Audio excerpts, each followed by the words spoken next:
Hi, so I'd like to first thank the organizers for the chance to present these findings. I'm going to be presenting data that was part of my dissertation work with Avram Holmes at Yale University.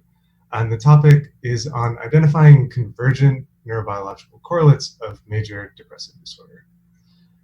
So in thinking about the underlying mechanisms of a disorder like depression, it's often useful to contextualize processes on the spectrum from distal to proximal. So at one end, you might have, for instance, inherited polygenic liability for depression or early life adversity that increases your risk for the disorder.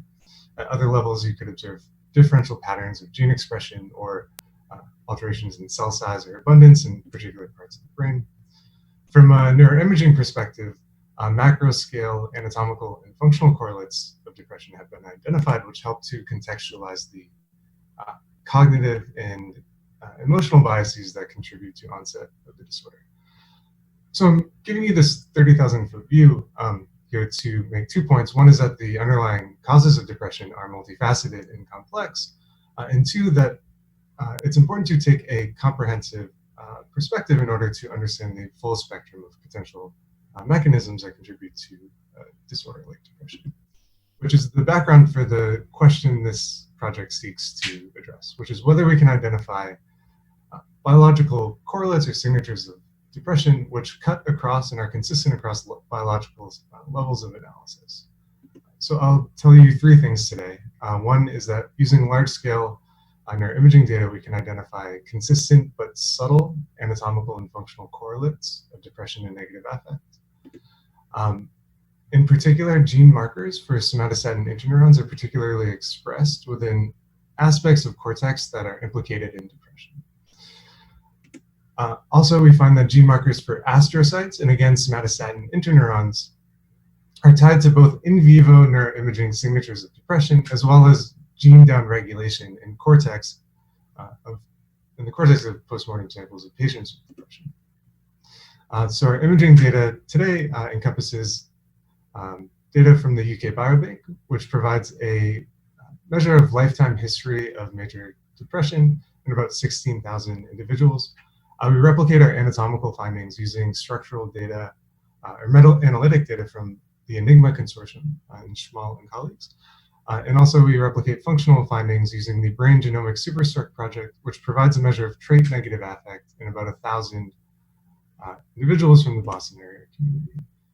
We examined 3 neuroimaging phenotypes. In terms of anatomy, we look at group differences in cortical thickness. We also examine resting state functional amplitude, which is simply the standard deviation of the preprocessed bold time course. We also examine global brain connectivity, which is simply the average functional correlation between one region or ROI to all other parcels or ROIs in the brain. And throughout our analysis space is using a 200 ROI parcellation from the group of, from Thomas Young colleagues. So diving straight into the neuroimaging results, here I'm showing you differences in cortical thickness between individuals with a history of depression versus controls in both the Biobank and Enigma data sets. So you can see we identify patterns of cortical thinning within medial prefrontal and orbital frontal cortex, which is consistent with prior literature. But what I want to emphasize is that when you examine overall patterns of changes or group differences across all of cortex, we identify a consistent or a convergent pattern of changes in terms of cortical thickness between these independent data sets. We can perform the same analysis on RSFA or functional variability, and we identify increased variability in MDD, in our MDD sample, which is consistent across these 2 independent data sets. In terms of global brain connectivity, we find reduced connectivity within orbital and medial frontal cortex, as well as this association cortex, that again is consistent. And what this analysis provides is a way to identify regions of cortex that tend to show differences in MDD samples versus controls across data sets and neuroimaging phenotypes. However, what our goal is to identify particular genes or biological processes or cell types that are preferentially expressed or present within these MDD implicated areas of cortex. And so to address this, we analyzed the increasingly well-known Allen-Human Brain Atlas dataset, which provides whole genome, whole cortex measures of expression across the cortical sheet using postmortem data from 6 donor brains. And we start with an a priori approach. We examine gene markers of somatostatin interneurons. This cell type has been linked to depression and negative affect across using both experimental animal techniques as well as analyses in postmortem human data. Now, these 3 genes that I'm showing you, SST, CORT, and NPY, are highly and specifically expressed within somatostatin cells relative to other cells in cortex. So they are our markers of this particular cell type. And here we take a simple spatial correlation approach where we examine or relate patterns of, for instance, somatostatin expression to group differences, in this case, in terms of cortical thickness, and examine every ROI. And what we observe is a significant spatial correlation between relative somatostatin marker expression and patterns of cortical thinning and depression. Now, we can perform the same analysis using RSFA and observe a significant spatial correlation that is also present for global brain connectivity. I just want to note that the direction of the effect in terms of RSFA is what we would expect. So RSFA, or variability, is inversely coupled to brain connectivity at the group level in a group level analysis. And so I just want to note that these associations replicate in our independent imaging samples. And what this tells us is that markers of SST cells tend to be preferentially expressed in regions showing a group difference from our in vivo neuroimaging data. We didn't want to take a myopic look at just one cell type or a set of gene markers, and so we incorporate next single cell expression data, where each dot on this plot here represents a single cell, and we have information about gene expression at this fine scale. And what this allows is the definition of cell groupings based on their transcriptomic signatures. For instance, here on the left, this cluster corresponds to somatostatin interneurons, but this allows us to take a polygenic or define polygenic signatures of cell types across inhibitory, excitatory, and non-neuronal glia, such that we have a list of genes that are differentially expressed within these cell classes. And so in order to link these cells to our in vivo neuroimaging effects, we employ gene set enrichment analysis. Now, in this technique, what we're doing is correlating every gene from the Allen-Human Brain Atlas, so 18,000, spatially correlating it to each one of our neuroimaging effect maps. And we rank order these genes based on the degree of their spatial association. What we do next is examine where along this rank order gene list do we find markers for a particular cell class, in this case, astrocytes. Now, if these gene markers of a cell type tend to be spatially associated to our phenotype, we would say that we're finding, we would say that there's enrichment or an association between the cell type and our phenotype. Now, if markers tended to be evenly dispersed or anti-correlated, we would conclude no enrichment. And so over here, we can perform this enrichment analysis for every neuroimaging phenotype and data set. Red indicates more enrichment. And what we want to do is identify consistent patterns across our 6 imaging effect size maps. And what I'll highlight is, in particular, genes that are differentially expressed, or markers of astrocytes, tend to be coupled or spatially correlated to group differences or in vivo signatures of major depressive disorder. We also observe that somatostatin markers are enriched for 5 of the 6 maps, which is in line with our a priori analyses that I showed you previously. Now, what this indicates is potentially that these 2 cell types, among others, could have an increased presence within areas that are implicated or related to depression, but it doesn't obligate them to be affected or pathological in any way in actual patient samples. Given that So what this did is it motivated our incorporation of postmortem gene expression data from Gindal and colleagues, which provides a measure of gene dysregulation within cortex of postmortem samples of individuals who had depression versus controls. And so we can actually see if these cell types are affected in the disorder. So we perform the same gene set enrichment analysis and find that gene markers of astrocytes and somatostatin interneurons showed the greatest degree of downregulation in cortex of postmortem samples of patients with MBD, which suggests that these cell types could be affected or abnormal in some way in the disorder. So to summarize, the goal here was to identify convergent patterns of neurobiological correlates of major depressive disorder. Using neuroimaging, we identified subtle but consistent patterns of anatomical and functional correlates of the disorder that, when combined with bulk and single-cell transcriptomic data, implicate astrocytes and somatostatin interneurons, among other cells, as being potential cellular correlate of the disorder. I didn't have time to go into it, but in the manuscript, we also explore patterns of polygenic enrichment using data from GWAS and highlight particular biological pathways and neurotransmitter systems that are preferentially present in areas of cortex tied to depression. So I'll refer you to the bioRxiv paper if that's of interest to you. And with that, I want to thank you for your attention. Again, thank the organizers and take questions if there is time.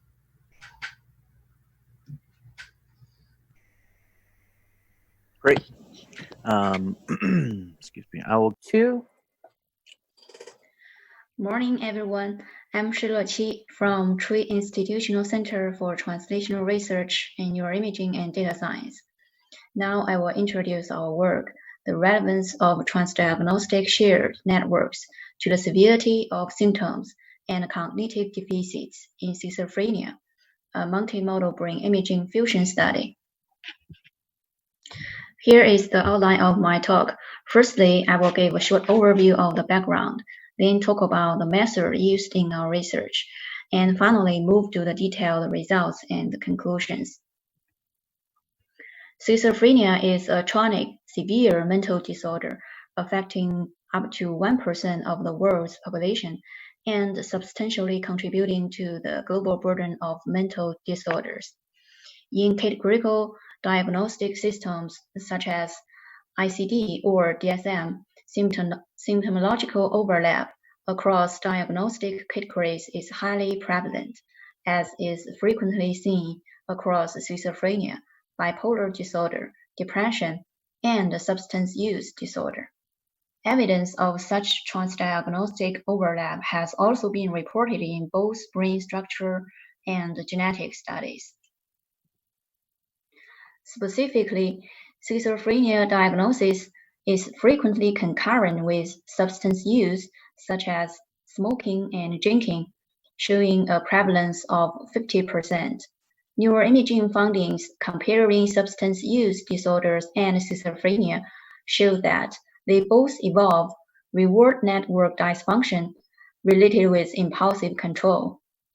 Depressive symptoms are also very common throughout the course of schizophrenia, with 25% meeting the diagnostic criteria for major depressive disorder at some time point in their lives, and the prevalence of any type of depressive disorder have been reported to be around 40%.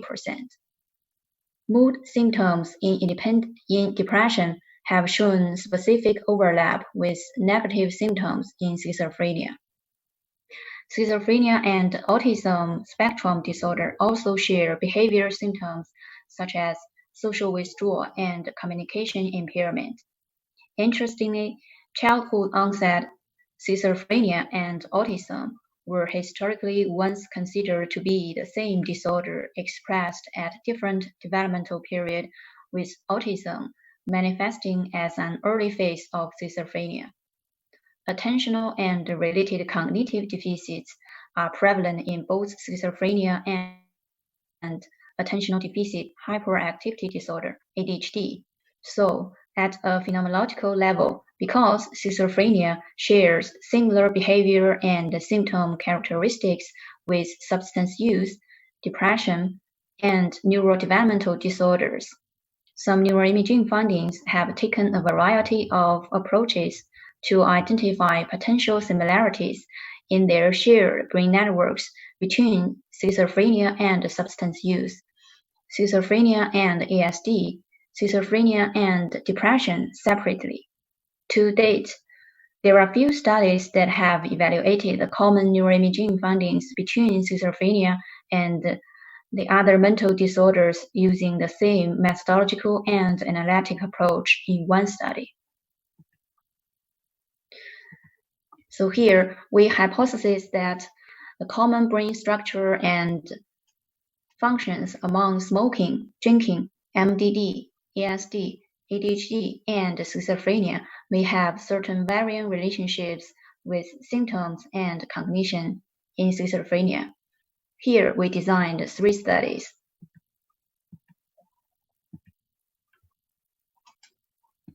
Study 1, identify common brain networks between schizophrenia and substance use, including drinking and smoking, and then identify the relationship between the common brain networks with cognition and symptoms in independent schizophrenia dataset. And study 2, between schizophrenia and MDD. And study 3, between schizophrenia and developmental disorders, including ASD and ADHD. This table shows the demographic information of all the patient groups. Here, note that age were regressed out from drinker, smoker, and ADHD groups. Age and gender were regressed out from ADHD group, and gender were regressed out from schizophrenia group prior to the fusion analysis. The study design includes 3 sections. Study 1, schizophrenia versus substance use, and Study 2, schizophrenia versus depression, and Study 3, schizophrenia versus developmental disorders. First, we identify specific symptom-associated multimodal components for schizophrenia, drinking, smoking, MDD, ADHD, and ASD groups separately. In this section, specific symptom scores for each disorder were used as a reference to guide Phi-off and gray-matter volume fusion to identify the multimodal brain networks that are associated with symptom scores in each disorder separately. Then, the common brain regions were determined by overlapping the derived symptom-related components of different diagnostic group versus schizophrenia. And finally, correlation analysis was performed to evaluate how these identified brain regions associated with particular cognition and symptom in an independent schizophrenia dataset, which also tests the replicability of our findings. Here, we identified one joint component for schizophrenia group, which correlated with PANSS total scores. Apart from schizophrenia, we also identified one joint component for smoking, drinking, MDD, ASD, and ADHD groups separately. Each component correlated with specific symptom scores for each disorder. Then study 1, schizophrenia versus substance use. After overlapping schizophrenia, drinking, and smoking-related pattern, we found that anterior cingulate cortex in gray matter and caudate and thalamus in gray matter are the common brain regions among schizophrenia, drinking, and smoking. And these common brain regions are correlated with only cognitive deficits in independent schizophrenia, including speed of processing, working memory, visual learning, reasoning, and composite, but not correlated with any PANSS symptoms. In study 2, schizophrenia versus MDD, After overlapping schizophrenia and MDD-related pattern, we found that inferior medial temporal gyrus, chordate and thalamus in gray matter, and medial temporal gyrus in 5 are the common brain regions among schizophrenia and MDD. And we found that these common brain regions correlated both PAN's negative dimensions, including blinded affect, emotional withdrawal, stereotyped thinking, and cognition, including working memory and reasoning in independent schizophrenia dataset. Study 3, schizophrenia versus developmental disorders. After overlapping schizophrenia, ASD, and ADHD-related pattern, we found that inferior temporal gyrus in gray matter and lingual gyrus in 5 are the common brain regions among schizophrenia, ASD, and ADHD. And we found that these common brain regions are correlated with both PAN's general poor attention and cognitive domains, including speed of processing and reasoning in independent schizophrenia dataset. So collectively, we found that smoking and drinking were related only with cognitive deficits in schizophrenia through ACC and thalamus in gray matter. And second, depression was linked to both PAN's negative dimensions and reasoning in schizophrenia through a network involving chordate, thalamus, medial inferior temporal gyrus in gray matter. And third, developmental disorders pattern was correlated with PAN's general speed of processing and reasoning in schizophrenia through inferior temporal gyrus in gray matter. This study reviews symptom-driven transdiagnostic shared networks between schizophrenia and other mental disorders via multi-group data mining, indicating that some potential common underlying brain networks associated with schizophrenia differently with respect to symptoms and cognition, which may have heuristic value and advocate specific approaches to refine available treatment strategies for comorbid conditions in schizophrenia. Finally, I would like to thank my supervisors, Professor Calhoun and Professor Sui, for funding me doing this research. Further information is available in the related posters and papers. Thank you for your attention. Hello, thank you for joining. My name is Kenneth Wengler, and I will be presenting my work on how hallucinations and delusions relate to distinct hierarchical alterations in neural timescales. Psychosis is a cardinal feature of schizophrenia and is a syndrome comprised of hallucinations and delusions. These two symptoms typically co-occur and respond similarly to antipsychotic medications, suggesting similar underlying mechanisms. Recent work has framed this syndrome in the context of hierarchical perceptual inference models of psychosis, where hallucinations arise from alterations in the lower levels of inference and delusions arise from alterations in the higher levels of inference. These models have gained increasing empirical support, with work from our own lab demonstrating a link between bias on a low-level magnitude estimation task and hallucination severity, and linking bias on a high-level inference of hidden states task to delusion severity. Meanwhile, several other experiments have established similar associations, but none have directly tested these findings against hierarchies in the brain. The idea that the brain processes information in a hierarchical manner has been around for quite some time, with seminal work such as this paper by Fellman and Van Essen, defining sensory system hierarchies such as the visual system shown here, using track tracing data. While the exact ordering may not be perfect, a key organizing principle is that information flows from low-level sensory regions such as V1 up to higher-level association regions such as Area 46. Several magnetic resonance imaging methods have been developed to hierarchically order the human brain according to this principle.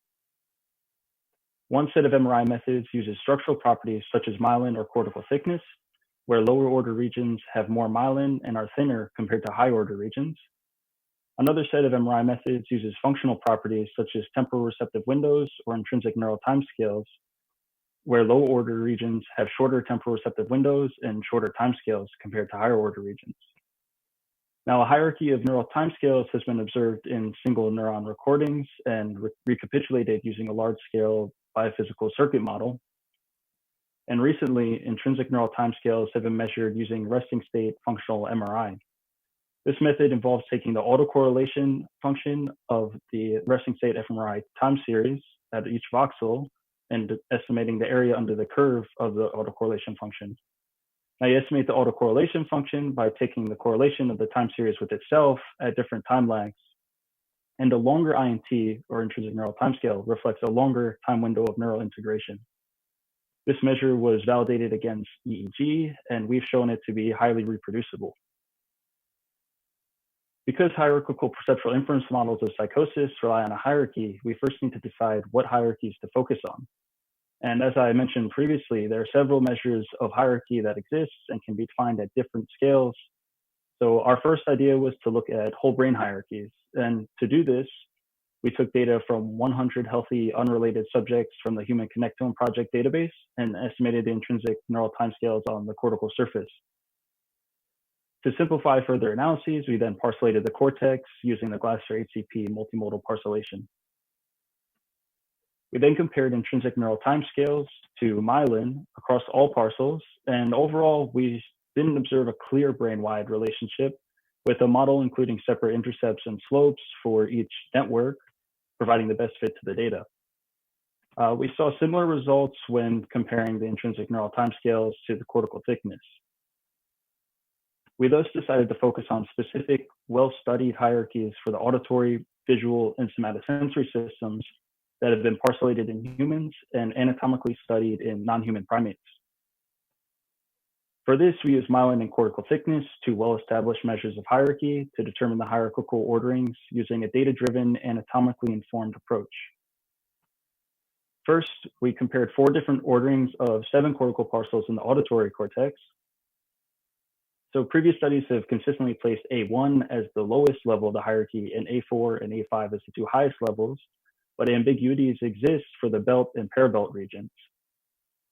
The winning model was found to explain 96% of the variance in myelin and cortical thickness values, and this was significantly more variant than chance determined by null distribution generated from random ordering, shown here.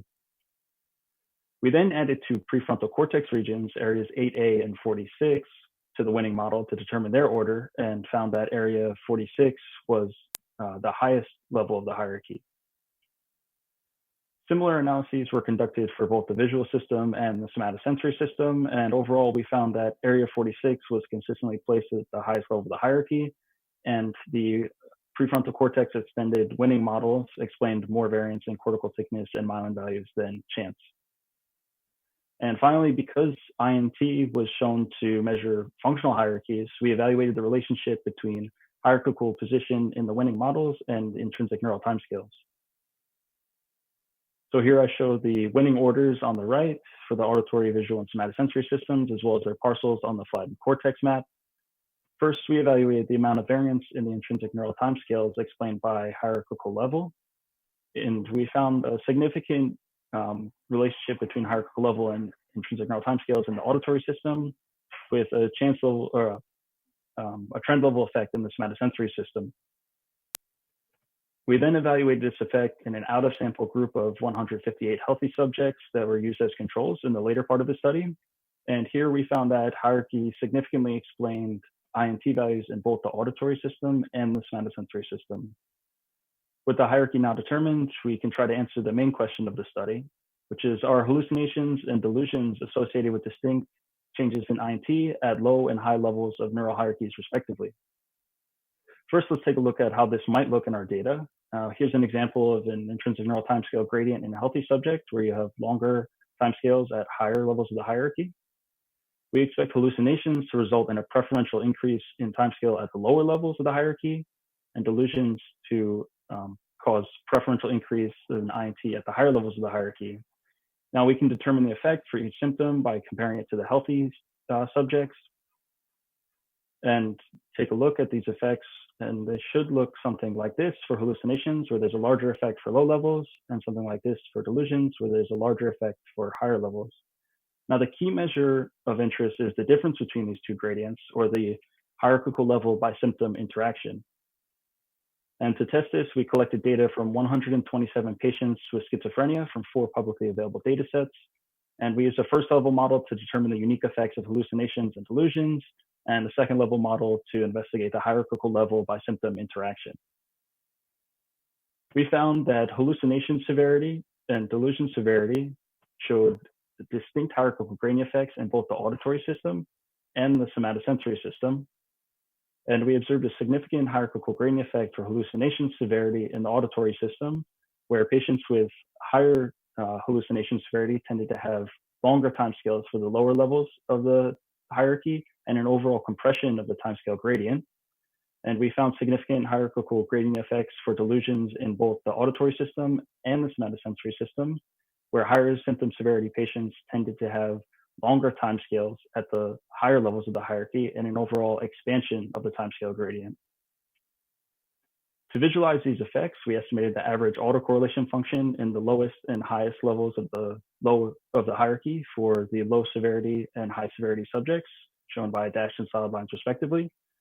And for hallucinations in the auditory system, we can see a clear compression of the timescale gradient for the high severity subjects compared to the low severity subjects.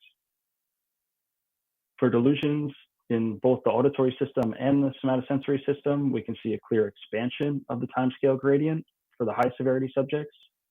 And then after this, we then implemented the large scale biophysical model that was previously shown to capture the hierarchy of timescales. This model is comprised of 29 recurrently connected cortical nodes, with only 2 shown here for simplicity. And the connection strength between these nodes was determined by track tracing data from macaques. Results from the computational model suggest that the observed hierarchical gradient effects could be caused by gradients of increased excitation to inhibition ratio in either the low levels of the hierarchy or the high levels of the hierarchy for hallucinations and delusions, respectively. As an exploratory analysis, we then compared healthy controls and patients with schizophrenia. We collected data from 158 matched healthy controls from the same 4 publicly available data sets. And on the left, we have the group average parcellated intrinsic neural timescale map for controls and the group average map for patients on the right. Now here's the effect size map, where cooler colors indicate shorter intrinsic neural timescales in patients and warmer colors indicate longer intrinsic neural timescales in patients.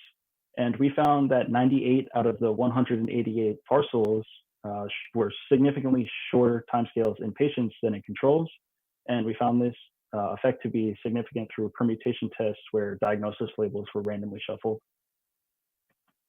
To conclude, we've demonstrated that INT is a robust measure with a direct neuronal correlate.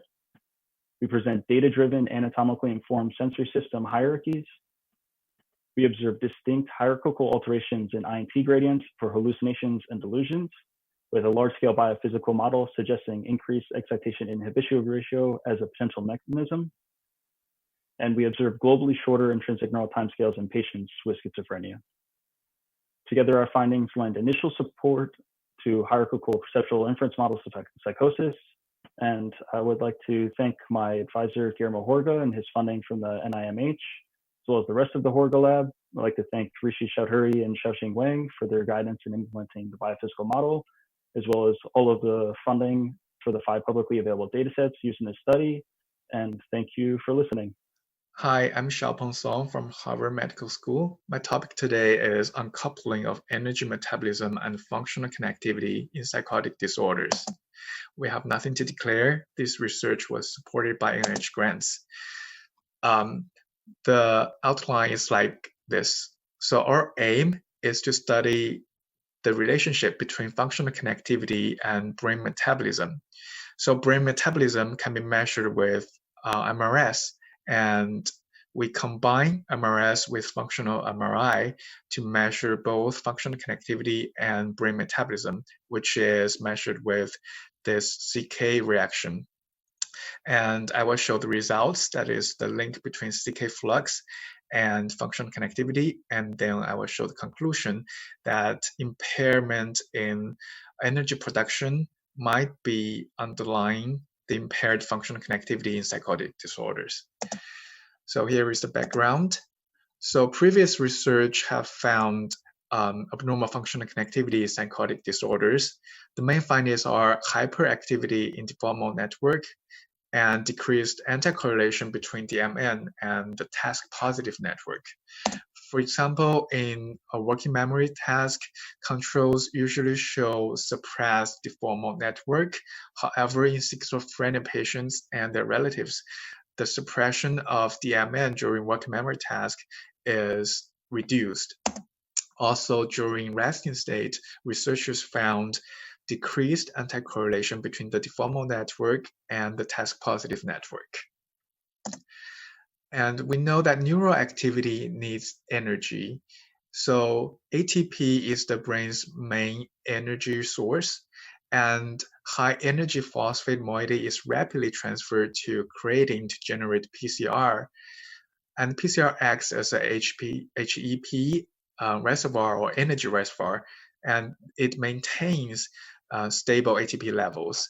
So this reaction is called CK reaction, and it's catalyzed by the enzyme called creatine kinase. As I said, when ATP is generated, it will store the energy by generating PCR. However, when there is a high demand of energy, PCR will transfer the HEP moiety to generate more ATP. So we mainly focus on this pathway, is from PCR to ATP, and we call it CK reaction. And this reaction rate or flux can be measured with MRS.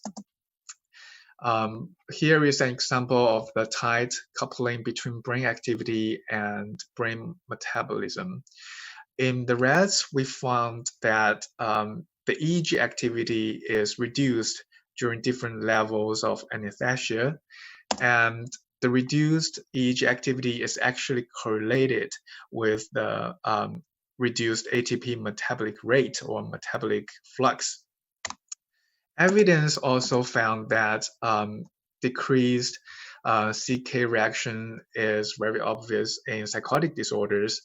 In schizophrenia, we found that the CK reaction rate is significantly reduced. And also in bipolar disorder, the CK reaction rate and CK flux are both reduced. So in this study, we recruited 27 schizophrenia and 39 bipolar disorder, 29 health controls. And we use MRS to measure CK reaction rate or CK reaction flux. So we use this Bistro sequence to saturate the gamma ATP peak, and the saturation time was controlled by varying the cycling number of the Bistro pulse string. And we use a hard RF pulse to excite the phosphate spins. And the TR equals 14 seconds, and the acquisition time is about 52 minutes. Here is a diagram of an excited area by the coil, and we can see that the whole frontal lobe is excited, and our MRS signal comes from the frontal area. On the right side, we can see when we saturate the gamma ATP peak, there is a significant reduction of PCR peak, which indicate the MT effect between PCR and gamma ATP. So as we can see that the two variables that are unknown here are the CK reaction rate, KF, and the T1. So the T in the equation here is the saturation time. So we can actually vary the saturation time by controlling the Bistro sequence. So after we change using different saturation time, we can get a different spectrum, and we can do this regression analysis and get the KF.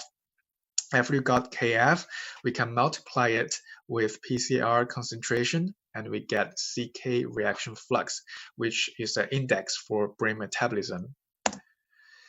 And here is the MRI data parameters. We collect T1, BOLD, and DTI data. And for functional connectivity analysis, we choose the MPFC region as, or ROI as the seed region. As you can see, it's a spherical region in the MPFC area. And here are the results. As we can see that DMN are the warm color area, and the TPN are the cold colored area. And when we compare the bipolar disorder with healthy controls or schizophrenia with healthy controls, in both groups we found decreased anti-correlation between MPFC and the TPN. And this decreased anti-correlation is more significant in schizophrenia than in the bipolar disorders. And here is the more interesting finding. This is a correlation map, a correlation between CK flux and functional connectivity within DMN, which is the positive functional connectivity between MPFC and the other nodes of the DMN. And as we can see here is a correlation map. So it means that the correlation between CK flux is significantly correlated with this within DMN FC. So in the healthy controls, as we can see that this association is very significant in the posterior areas of DMN. However, this pattern is decreased in bipolar disorder and further decreases in schizophrenia. So this is the correlation between CK flux and within DMN FC. How about anti-correlation? Here is the anti-correlation results. As you can see, the anti-correlation is significantly correlated with CK flux in most of the TPN area. For example, this insular area and parietal area, motor area, and supplementary motor area. However, this pattern is less significant in bipolar disorder and further decreased in schizophrenia. You might wondering whether the breaking down or the uncoupling of brain metabolism and functional connectivity is because of impaired white matter. So we did TBSS on DTI image, and we found no significant difference between the three groups. These areas, red areas, only show a nominal difference between schizophrenia and healthy controls. However, they did not survive correction. And the same for bipolar disorder. So even after we regressing out the FA value in the correlation analysis, the results are the same. So we can sum up these results. We use MPFC as a seed region, and we measure the functional connectivity between MPFC and other DMN nodes. And we see that the CK flux is correlated significantly in the healthy controls with this within DMN functional connectivity. However, this coupling between FC and CK flux decreased a little bit in BD and further decreased in schizophrenia. And for anti-correlation between the MPFC and other TPN area, the negative correlation between CK flux and this anti-correlation is significant in the healthy controls. However, this correlation is breaking down in bipolar disorder and schizophrenia patients. So our results show that the tight association between bioenergetic metabolism and functional connectivity might be a general principle of brain energy activity organization.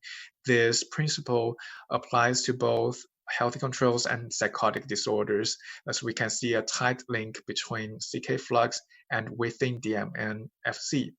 However, the association is decreased in schizophrenia and bipolar disorder, especially the negative correlation or anti-correlation between DMN and TPN, where both bioenergetic and FC abnormalities are evident.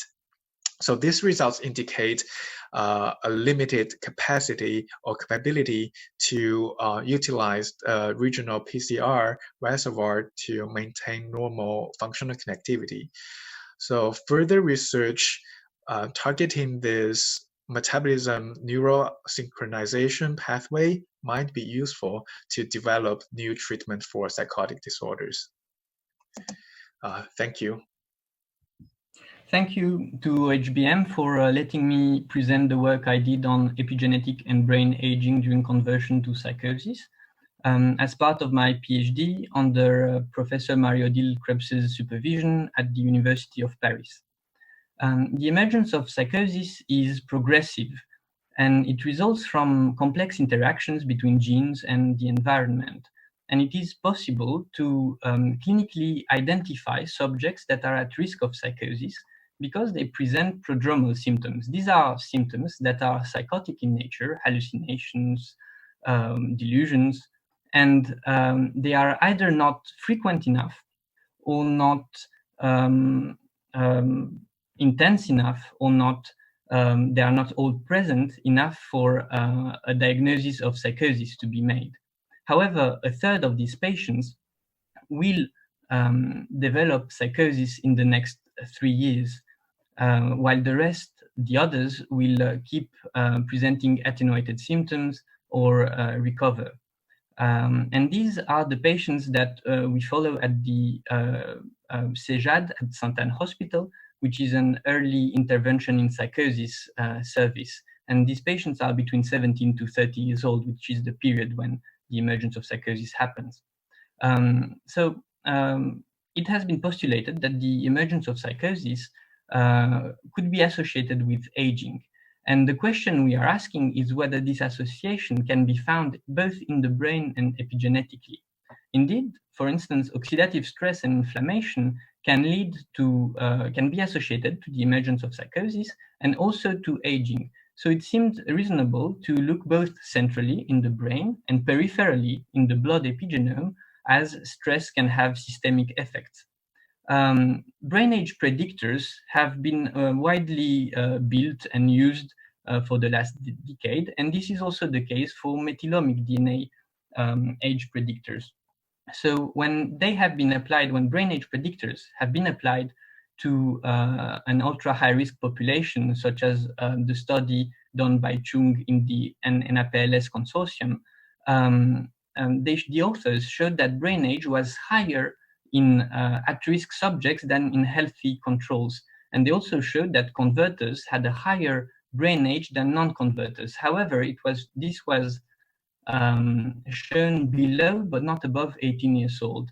Conversely, no such study had been done yet on ultra-high risk. In schizophrenia, however, there were strong correlations between methylation DNA patterns and the disease, but when these patterns were actually used to predict mDNA age, it led to contradictory results. Longitudinally in at-risk subjects, as the ones we have in this cohort, our team already showed that metylomic changes occurred longitudinally during conversion to psychosis on gene promoters involved in oxidative stress regulation pathway, and they could cause differential longitudinal gene expression. And because it was possible to hierarchically cluster differentially methylated genes and cluster the patients, the converter subjects and the non-converters in a rather discriminatively good way, we postulated that it could be possible to find differences on age built on these type of methylation patterns. However, before proceeding any further, it is important to define two different age-related types of information. There is age gap, defined cross-sectionally as the difference between real age and predicted age at one time point, and this would translate a process that has already happened. And then there is age acceleration, which is defined in a longitudinal setting as the derivative of predicted age with respect to time, and this would then translate the dynamic process of aging during a specific time frame. So we used the design of a prospective longitudinal cohort with various phenotypic information, as well as structural MRI at baseline and methylated DNA at baseline and follow-up.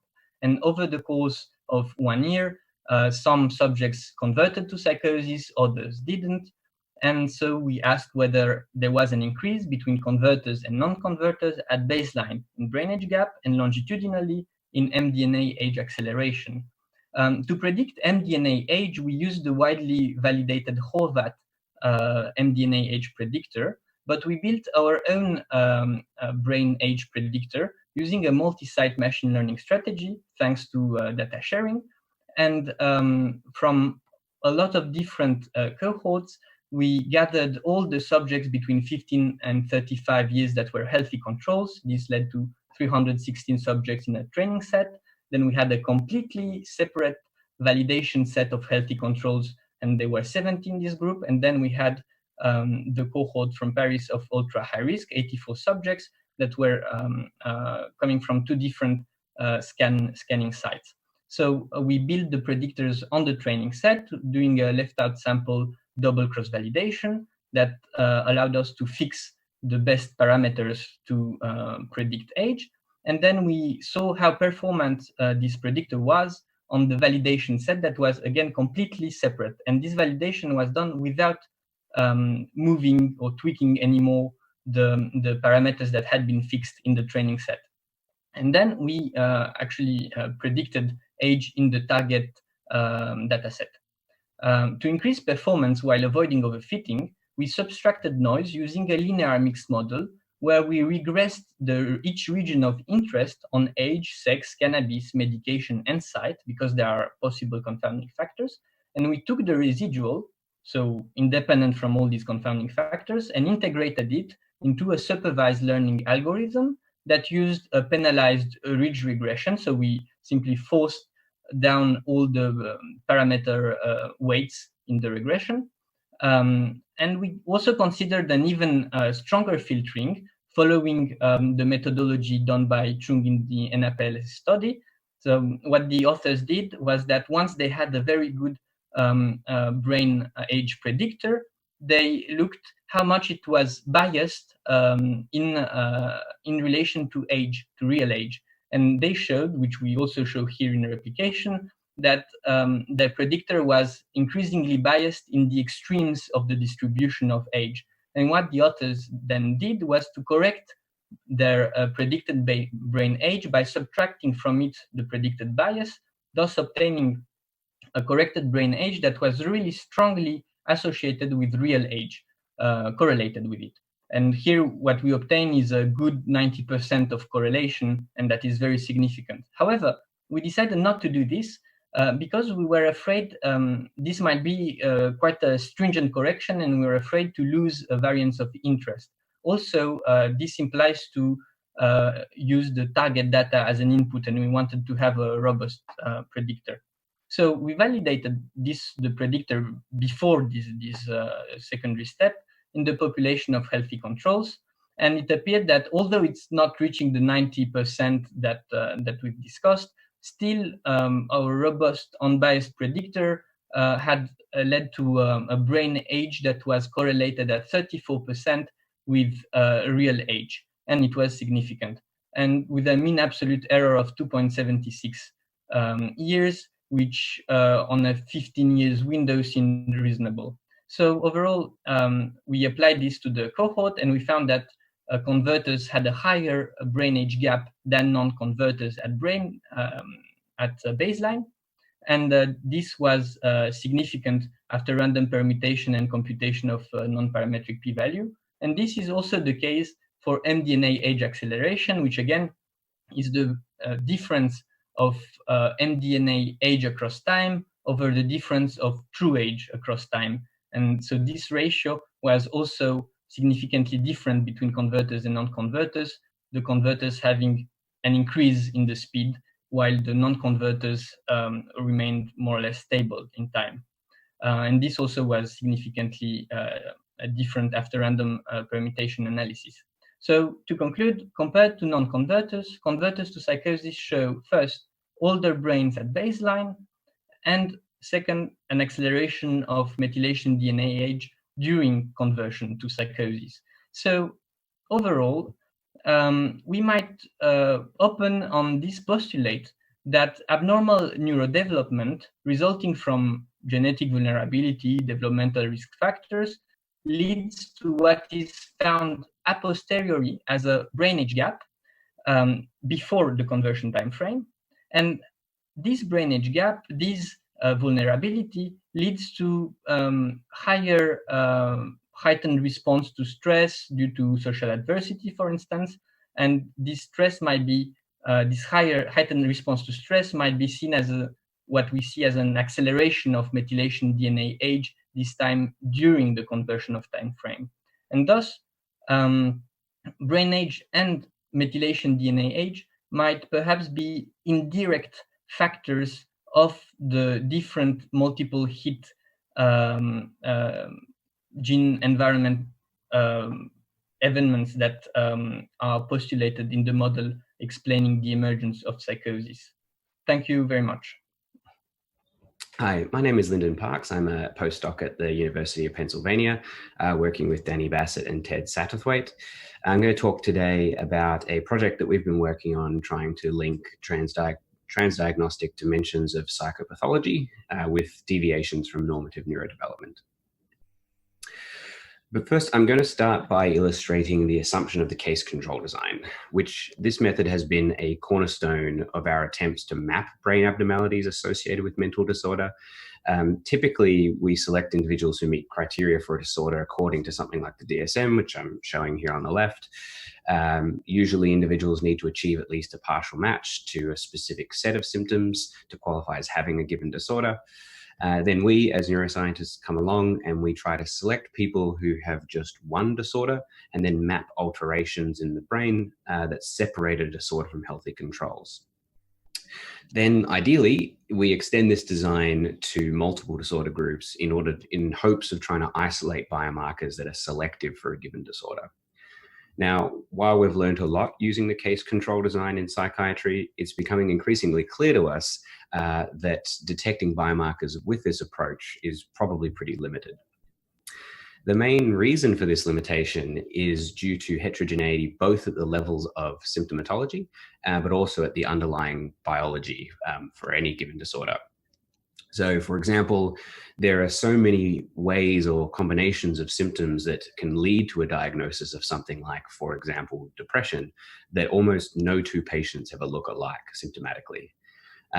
Also, like structural neuroimaging studies have illustrated that multiple disorder groups have very high amounts of biological heterogeneity.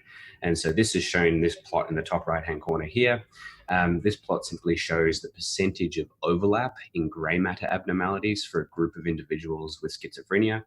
This plot basically shows that there really are no voxels or no brain regions where all subjects, or even a majority of subjects, exhibit the same abnormalities in gray matter. This phenomenon is not isolated to schizophrenia. It has also been shown for bipolar, autism, ADHD, as well as many others. So we have two forms of heterogeneity, symptom and biological heterogeneity, that really undermine our capacity to use this design, which makes our reality look a lot less like this, and probably more like this. And this is even before we consider the issue of comorbidity, which complicates this picture further by introducing people who qualify for multiple disorders, which then expands upon the capacity for symptom heterogeneity and biological heterogeneity. So the question becomes how we approach this problem to find more clinically useful biomarkers in psychiatry. For many, the answer has been to shift away from a categorical approach and towards a more dimensional approach where we study individual differences. Within this dimensional approach, one hypothesis that is gaining a bit of traction is the p-factor hypothesis. The p-factor hypothesis states that variance in psychiatric symptoms may be best summarized into a single factor that explains an individual's tendency to develop any or all forms of psychopathology. And this is kind of analogous to the idea of the G-factor from general intelligence. And then once the p-factor is accounted for, or the general factor is accounted for, specific factors can then be derived from the residual variation in symptoms that measure specific dimensions of psychopathology that are not only orthogonal to each other, but are also orthogonal to the p-factor. And this is what I'm illustrating in this schematic on the right-hand side here. So using this p-factor model, we wanted to ask a few simple questions. First, do dimensions of psychopathology from the p-factor model explain deviations from normative neurodevelopment? Does the p-factor itself, the general factor, explain the structural brain abnormalities that are commonly reported in case control literature?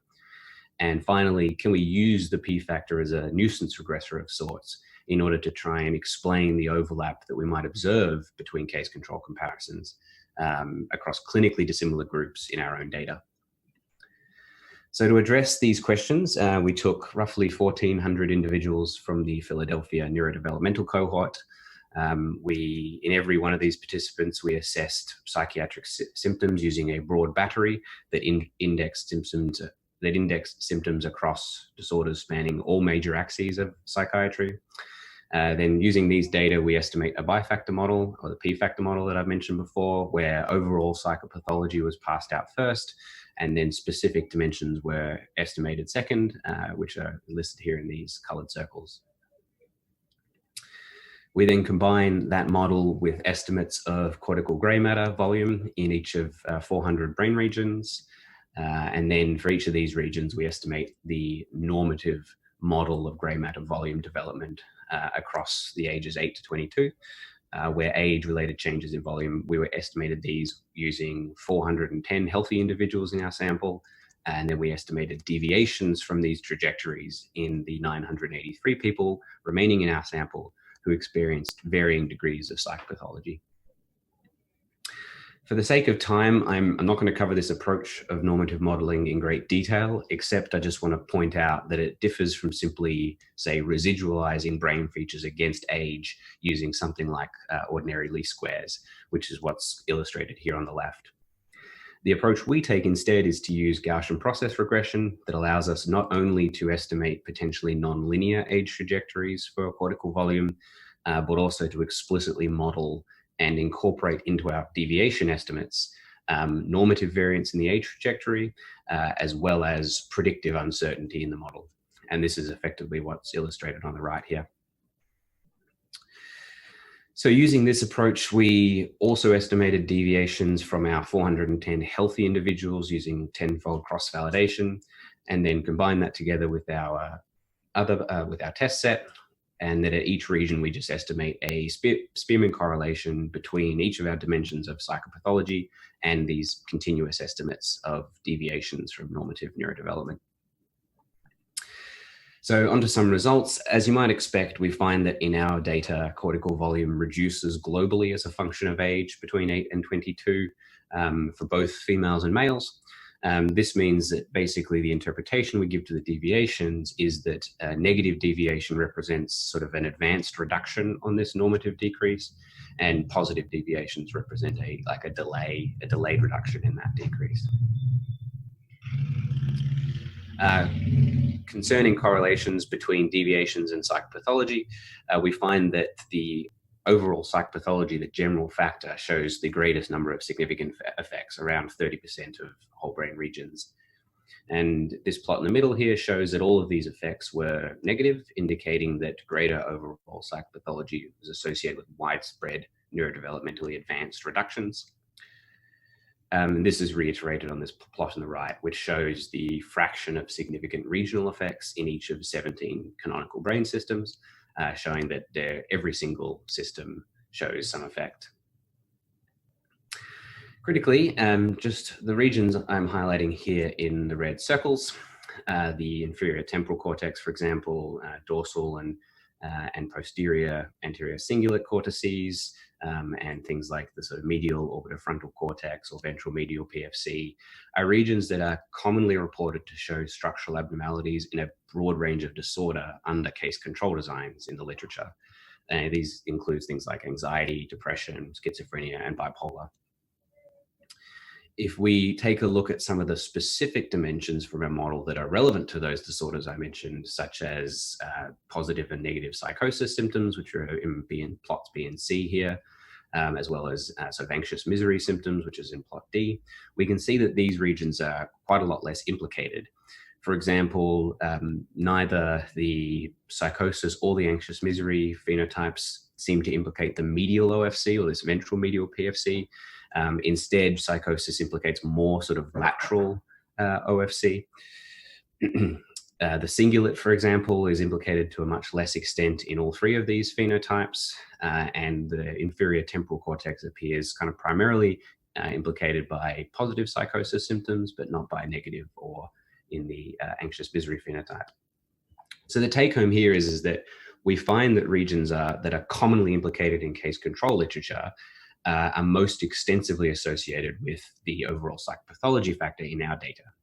So this suggests to us that the p-factor model is useful for teasing apart brain signatures that are specific to certain dimensions of psychopathology from those that may be more disorder general. So next, to test this just a little further, we selected 144 individuals from our sample that had clinically significant depression and 181 individuals with clinically significant ADHD. And note that we excluded participants who had significant levels of both. So neither of these groups are comorbid for the other. Then in each group, we calculated the regional Cohen's d values, comparing deviations from one of those clinical groups to the deviations from our healthy participants. And then we repeated this with and without controlling for overall psychopathology as a nuisance covariate. And that's the results of this is what I'm showing here on the left.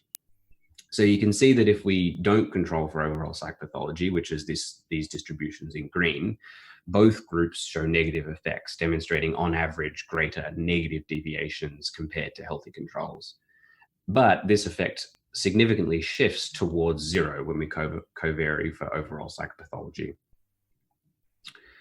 But more importantly, though, plots B and C here show the spatial correlation between these Cohen's d values across the two groups. So here in these plots, each point is a brain region, and the X and Y axes are the two groups. And we can see that group level effects for these two clinically dissimilar disorders that are without any comorbidities for each other, at least, are correlated at around 0.4. Critically, this correlation reduces down to 0.18 when we control for overall psychopathology, suggesting that the overlap that we're observing between these two groups is explained to a large extent by this general factor of psychopathology. So just to sum up, greater overall psychopathology is associated with neurodevelopmentally advanced gray matter reductions in areas that are commonly reported in the case control literature. Once you pass the general psychopathology factor out, we can find that specific psychopathology dimensions yield some spatially varied patterns of abnormal gray matter. And the case control comparisons in our data for depression and ADHD appear to overlap spatially, and this is explained to a large extent by overall psychopathology. So I'd like to finish up by thanking my postdoc advisors, Danny and Ted, and as well as Professors Raquel and Ruben Gurr for their access to the PNC data, which featured in the talk today. My colleagues, Urs, Lorenzo, and Chao Song, as well as, of course, funding from the NIH that supports my postdoc position. And of course, thanks for tuning in.